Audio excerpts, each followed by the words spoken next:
Olá amigo do Fim de Talk, tudo bem com vocês? Eu sinceramente espero que sim. Sou Edu Pires e vou começar mais um Fim de Talk.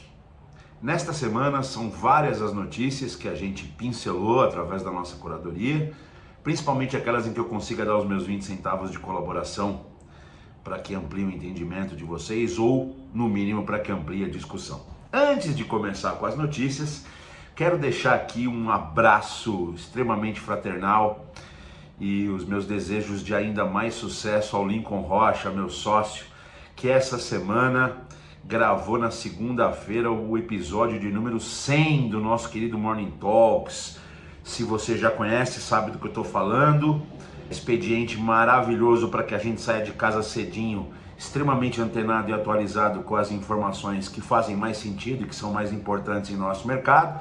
Se você não conhece, não perca, todas as manhãs, 10 minutinhos, programa em áudio, tá em todas as plataformas, inclusive no Spotify, Morning Talks com meu querido Lincoln Rocha. Lincoln, parabéns pelo episódio 100. Você também pode encontrar nas nossas redes depoimentos de lideranças do mercado e da nossa vida social, como o ex-governador Germano Rigotto, a Vanessa Fialdini, grande advogada desse nosso segmento, o Edson Santos, autor de livros importantíssimos sobre meios de pagamento no Brasil, uma das grandes lideranças do nosso mercado, falando do Morning Talks, do quanto o Morning Talks do Lincoln e aqui da nossa Ultra Talks é importante para eles. Então você também não perca, acesse nossas redes sociais, Ultra Talks, em todas as plataformas e sigam os nossos conteúdos, né? O Morning Talks diariamente, o Fim de Talks aqui todas as sextas-feiras como hoje, o nosso canal no YouTube, onde a gente tem vários programas, vários painéis com os melhores e maiores especialistas, com as estrelas desse mercado. Vamos então às notícias. Já na segunda-feira, a notícia é do portal Olhar Digital, por Ana Luísa Figueiredo. Como as Big Techs estão adquirindo startups de inteligência artificial sem comprá-las. As Big Techs têm visto a pressão contra elas aumentar. Para você que não sabe, as Big Techs são as grandes empresas de tecnologia, Microsoft, Google, Amazon, Meta, que é dona de Facebook, Instagram e WhatsApp. Elas têm visto a pressão sobre elas crescer monumentalmente nos últimos anos, seja através das autoridades concorrenciais que lutam para tentar equilibrar um pouco esse poder quase hegemônico que elas têm, né? Seja através de mandatos judiciais, como os que a gente viu aqui no Brasil, do nosso ministro do Supremo, Alexandre de Moraes, proibindo a publicação do X no Brasil, né? Cancelando o X no Brasil, o antigo Twitter no Brasil, e outros casos que a gente vai falar mais pra frente. Elas têm visto isso crescer ao redor do mundo, essa pressão muito grande contra elas. Elas se transformaram nos grandes vilões da nossa era. Eu nunca acredito em grandes salvadores ou grandes vilões. Eu prefiro refletir e concluir com a minha capacidade, com o meu entendimento, estudando, pesquisando. Eu sempre acho que essas coisas definitivas e fundamentais são muito perigosas, principalmente quando se trata de empresas que têm centenas de milhares de colaboradores, que fazem a alegria, que foram adotadas, né? que engajaram bilhões de pessoas ao redor do mundo, que hoje são base de lançamento para diversos business, para diversos negócios. Muita gente depende dessas redes sociais para a sua sobrevivência, então eu tenho muito receio dessas coisas. Mas um dos aspectos da pressão é o aspecto concorrencial, né? Então os órgãos concorrenciais, como o CAD no Brasil e as demais autoridades concorrenciais ao redor do mundo, têm feito uma pressão muito grande sobre, como eu já disse, esse poder quase hegemônico das Big Techs. E tem dificultado bastante para que elas adquiram startups, adquiram empresas com tecnologias que complementem a sua oferta principal, obviamente no sentido de minimizar esse impacto de hegemonia, de monopólio, de oligopólio. Portanto, cada vez que uma Big Tech faz uma aquisição de uma empresa, ela tem que se submeter ao escrutínio dessas autoridades legais, regulatórias, para entender se aquela aquisição corresponde ou não a um crime concorrencial. Isso leva tempo, demanda dinheiro, demanda muita explicação por parte das Big Techs, o que fez com que ela lançasse em mão de algumas outras estratégias para poder ter acesso a essas novas tecnologias, principalmente se tratando de inteligência artificial, sem de fato adquirir as empresas. Um dos caminhos que elas estão fazendo, e tem alguns exemplos, se você acessar o nosso Morning Talk de segunda-feira lá com o link e clicar na notícia, você vai conseguir ver alguns exemplos de Big Techs licenciando as tecnologias dessas empresas por longo prazo e transferindo para elas, por conta desse licenciamento, grandes quantias, vultuosas quantias em dinheiro para fazer esse licenciamento. Com essas grandes somas em dinheiro, essas startups que estão inovando em inteligência artificial conseguem remunerar os seus investidores originais e a partir daí a Big Tech tem acesso a essa tecnologia de forma quase que exclusiva através do licenciamento. Até aí seria um movimento criativo que daria fôlego para a startup, permitiria o controle pela Big Tech daquela tecnologia.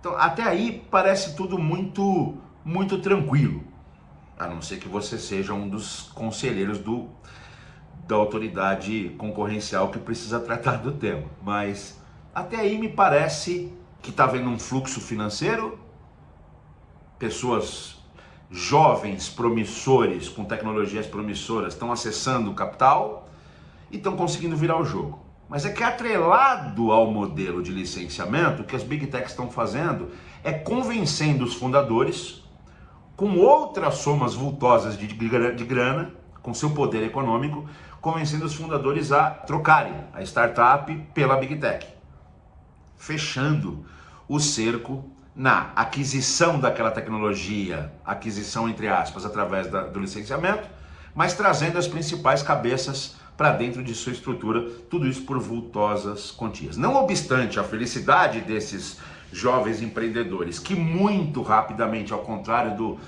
do exercício de IPO, do desenvolvimento, da curva de crescimento, conseguem muito rapidamente capitalizar-se e muito com suas ideias, ao contrário disso, fica a pergunta de como se dará a continuidade dessas startups perdendo os seus fundadores, as suas principais cabeças.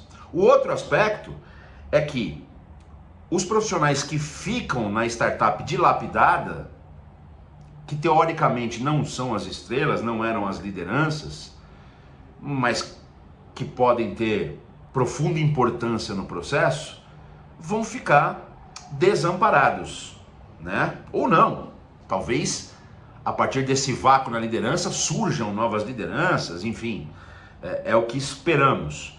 Mas temos que ficar de olho nos próximos capítulos. As Big Techs e o seu poder quase hegemônico estão encontrando caminhos alternativos para driblar a atenção concorrencial, o que é muito complexo. No caminho, muita gente ficando bilionária, parte boa da história, muita gente vendo a execução de sua ideia acontecer, a execução financeira, monetária de sua ideia acontecer num prazo muito mais curto do que tinha imaginado, mas a startup em si ficando meio descompensada para continuar com esse caminho de inovação. Então, a gente precisa olhar para as cenas dos próximos capítulos com muita atenção. Óbvio que as autoridades concorrenciais devem estar olhando para isso nesse momento e vão responder de alguma forma. Se você é um jovem executivo que está comprando uma ideia de fundadores e a ferramenta que está te atraindo é a de stock option, por exemplo, não permita que a sua monetização se dê só por IPO ou por venda full. Coloque lá no seu contrato, sugira que o seu contrato tenha pelo menos uma cláusula de qualquer monetização ou saída dos controladores, para que você também se beneficie nessas situações. Senão, você pode ficar, como se diz na gíria, com a brocha na mão. Na terça-feira, a notícia é que as operadoras integrarão o grupo de trabalho contra golpes financeiros cibernéticos. A notícia é da Teletime, pelo Marcos Urupá. O que é isso? O ministro da Justiça e da Segurança Pública, o ex-ministro do STF, Ricardo Lewandowski, ele assinou com o presidente da FEBRABAN, Isaac Sidney, um acordo de cooperação para o combate de fraudes, golpes e crimes cibernéticos. Cria-se então a partir daí esse grupo de trabalho, esse GT, que terá a tarefa de criar ações estratégicas no sentido de minorar as fraudes, ações essas que farão parte, que darão o escopo original da política pública denominada Estratégia Nacional de Segurança Financeira. O ministro decidiu criar uma política pública, criar um marco legal nesse aspecto, e esse grupo de trabalho vai dar o tom do que deveria ser a nossa política pública de segurança financeira e cibernética. Participarão desse grupo de trabalho instituições financeiras, varejo, as operadoras, como diz aqui no título da notícia, as operadoras de telecom, entidades públicas, autarquias. É um grupo bem amplo. Eu acho isso muito legal, principalmente pela questão da aproximação público-privada, né? Eu achei uma ideia fantástica do ministro Lewandowski. De fato, a gente está vivendo uma era em que a fraude está tomando conta e nós precisamos responder enquanto sociedade, individualmente, nós precisamos responder urgentemente e com força a essas ameaças. E a gente só vai conseguir fazer isso se a gente reunir em grupos de trabalho como esse as principais cabeças, as entidades diretamente envolvidas, as indiretamente envolvidas. Se nós, aqui do nosso pedacinho, estivermos cada vez mais atentos. Essa aproximação público-privada, ela pode ser muito inteligente e muito produtiva. Porque normalmente na iniciativa privada estão as construções dos produtos que são fraudados ou as construções das estratégias antifraude, e no poder público existe a coisa da perenidade, né? Principalmente em se construindo uma política de Estado e não uma política de governo, que, pelas conversas que foram captadas do Lewandowski, é a intenção dele, uma política de Estado e não uma política de governo. Isso vai permitir arcabouço, aplicabilidade e amplitude, para que a gente tenha um cenário importante e produtivo para construir o nosso contra-ataque. O contra-ataque da sociedade decente e honesta contra esse mar absurdo de fraudes. Então, tem aqui uma preocupação bastante grande com essa questão do Ministério de Justiça e Segurança Pública, em conjunto com a FEBRABAN, Federação dos Bancos. São os banqueiros também pensando e tentando se aproximar da entidade governamental para conseguir estabelecer uma estratégia vencedora nesse tema.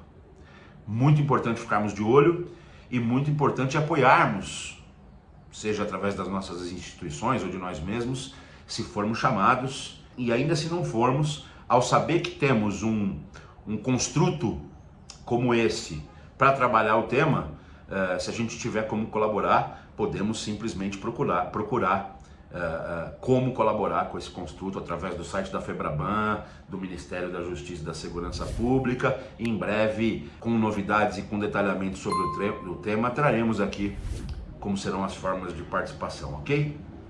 Na quarta-feira, também uma notícia infelizmente ligada à fraude. 9 em cada 10 fraudes acontecem em dispositivos móveis, afirma uma pesquisa.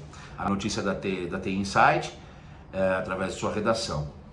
Mesmo com a ampla divulgação contra fraudes que a gente vem fazendo, não só aqui no UltraTalks, como todos os dias, em todos os lugares, a gente tentando conscientizar cada um de vocês para ficar atento, para tomar cuidado, ainda assim o Brasil tem visto o número de ocorrências de fraudes crescer assustadoramente.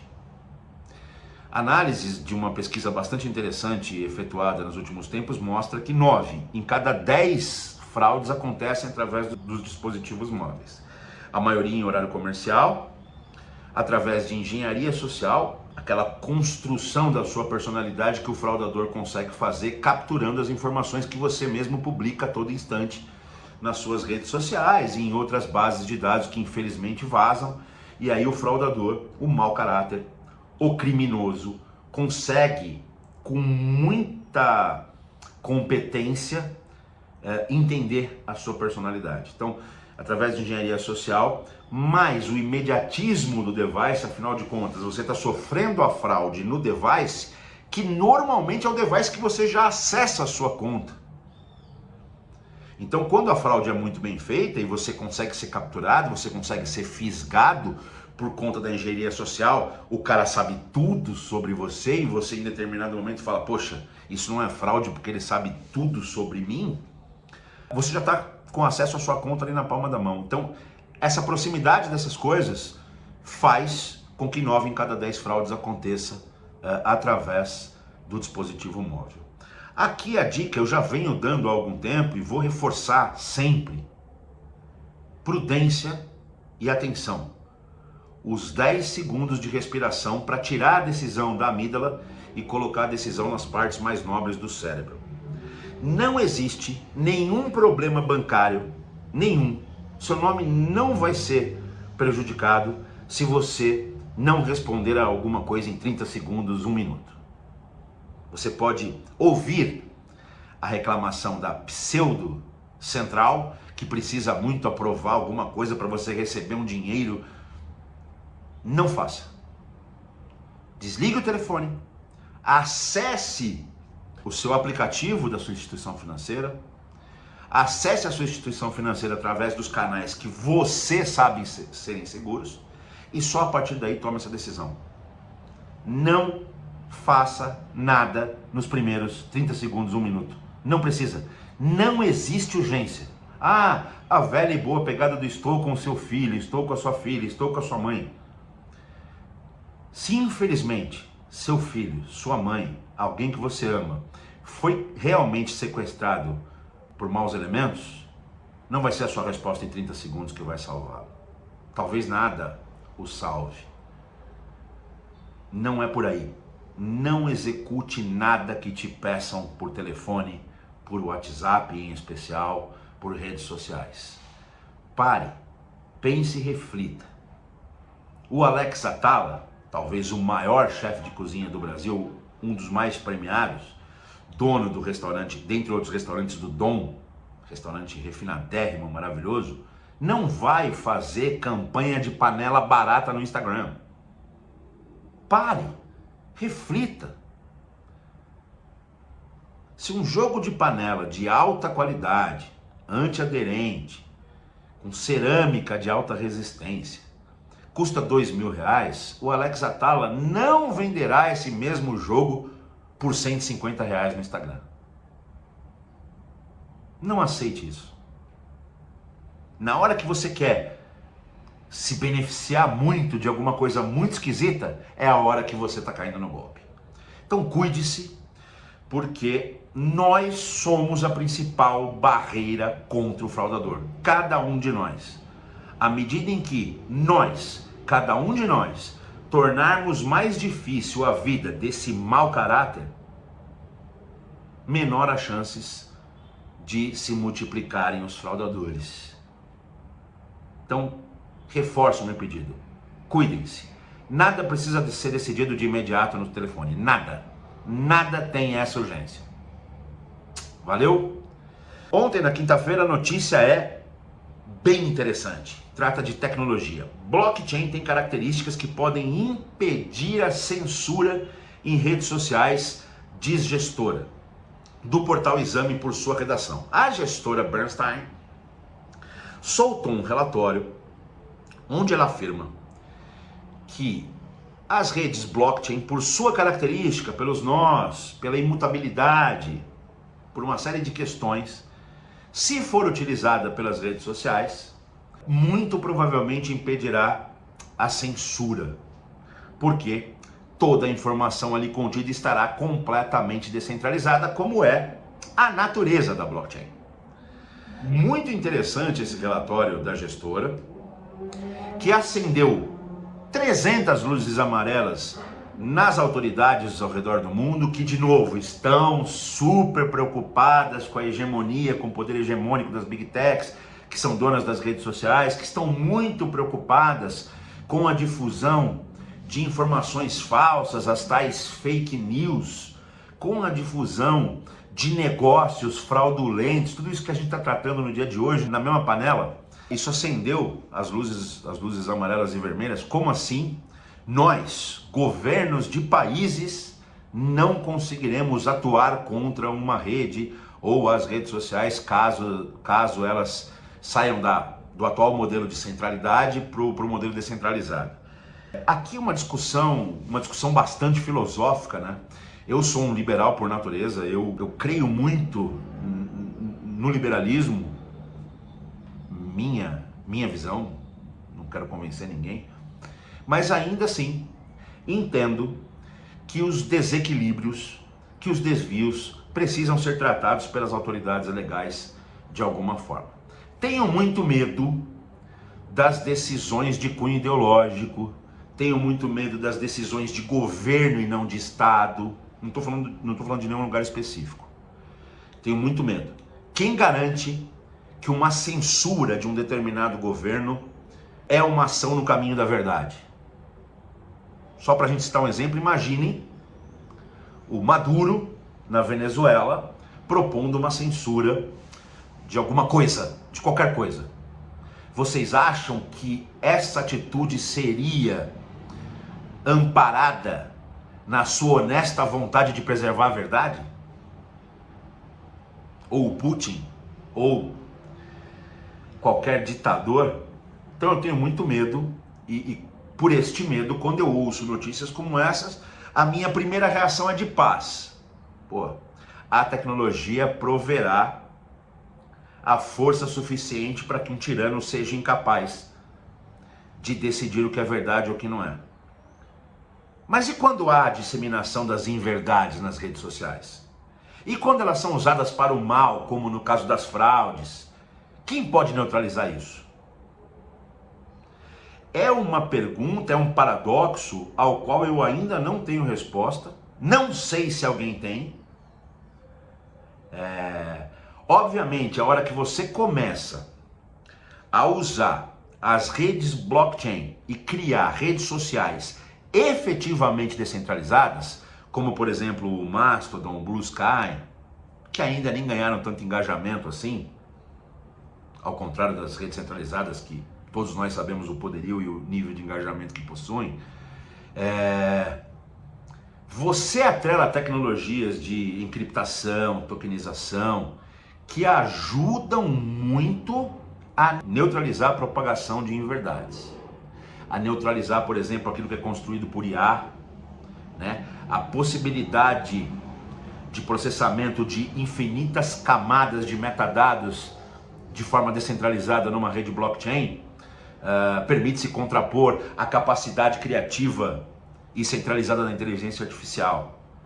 Então, nesse sentido, existe uma tendência ao equilíbrio.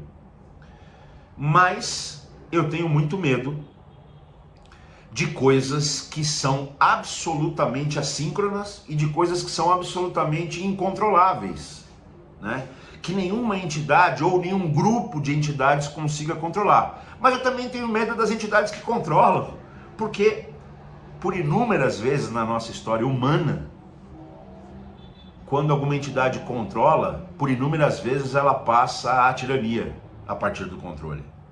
Temos então que tomar muito cuidado com essas questões, mas me parece, pelo relatório da Bernstein, que as iniciativas de redes sociais descentralizadas, amparadas em tecnologia blockchain, vão começar a prosperar. Tem uma que chama-se Polymarket, que ela está baseada na rede blockchain Polygon, que ela permite que os usuários de forma descentralizada criem apostas em qualquer coisa. Criem e viabilizem essas apostas em qualquer coisa, através de tokenização. Até, por exemplo, em quem vai ganhar a eleição americana. E aí, através desse serviço, ela pode conseguir engajar bastante gente para essa rede descentralizada. E numa rede efetivamente descentralizada baseada em blockchain, as autoridades terão muita dificuldade em censurar. Muita mesmo. Eu tendo a ter uma visão sempre positiva das coisas, mas começo a ficar preocupado com esses antagonismos. São forças muito poderosas de ambos os lados. De um lado, as Big Techs e o seu poder, como eu já disse diversas vezes hoje, o seu poder quase hegemônico, poder financeiro brutal. Do outro, governos de países soberanos. Do outro, pessoas com interesses escusos, mas que têm caneta, que têm poder. Eu ainda não sei o que vai sair desse embate. E a gente precisa ficar muito de olho. O que reforça lá a segunda notícia da criação do grupo de trabalho pelo Ministério da Justiça e Segurança Pública. Muito legal. É o Brasil dando um bom exemplo. É o Brasil construindo um grupo de trabalho e não uma proibição. Obviamente na outra ponta tem o ministro Alexandre de Moraes proibindo o X. Mas vamos falar do bom exemplo. Tem o governo tentando criar uma política de Estado com a participação da iniciativa privada, com o arejamento de diversas cabeças pensantes, para criar o arcabouço necessário, para criar o cenário necessário, para pensar esses temas da forma que eles precisam ser pensados. É isso por hoje, minha gente. Um excelente final de semana a vocês. Um beijo.